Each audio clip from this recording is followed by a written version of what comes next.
Welcome to the Morning Update. I'm Erin Ramsey. Australian cricketers have been left in limbo after the Indian Premier League comp was abandoned overnight.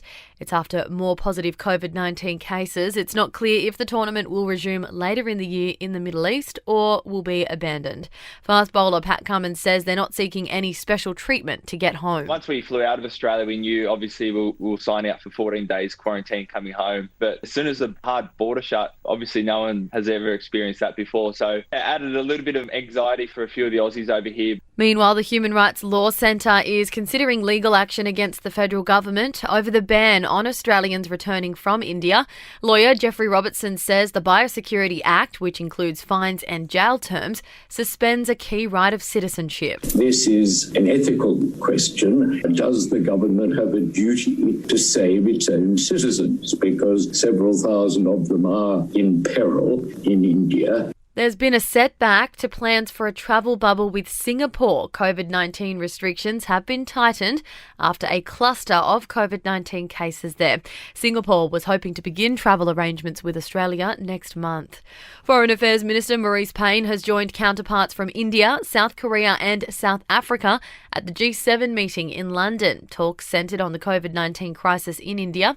British Foreign Secretary Dominic Raab says there was also a strong message to Russia and China. We believe in keeping trade open. We believe in standing up for open societies, from human rights to democracy. We believe in safeguarding, promoting public goods, whether it's the environment and tackling climate change. And there's been a minor earthquake in Western Australia overnight. The tremor near Kalgoorlie measured 3.2.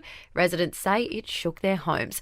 To sport, in league, Brisbane is interested in signing Canberra hooker Josh Hodgson. It comes 2 weeks after Hodgson stood down as Raiders captain.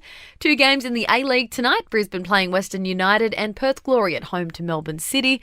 In basketball, the Adelaide 36ers have beat the Cairns Taipans 92-76. Tonight, Melbourne United plays the Perth Wildcats, and in tennis, Ash Barty is unbeaten in 14 matches, going into the quarterfinals of the Madrid Open against Petra Kvitova. In entertainment news, Meghan Markle is set to release a children's book inspired by Prince Harry and son Archie. The illustrated story, called The Bench, will be told through the eyes of a mother. The Duchess said the idea stemmed from a poem that she wrote for Harry for Father's Day. The Spice Girls are set to reunite for a sequel to their 1997 film Spice World. The group have reportedly approached a screenwriter about coming up with a script to a follow-up film. And Coldplay will open the Brit Awards on May 11. The band joins a long list of other big-name acts, including Dua Lipa and Pink. That's your latest from the Nova Podcasts team. We'll see you this afternoon for another episode of The Update.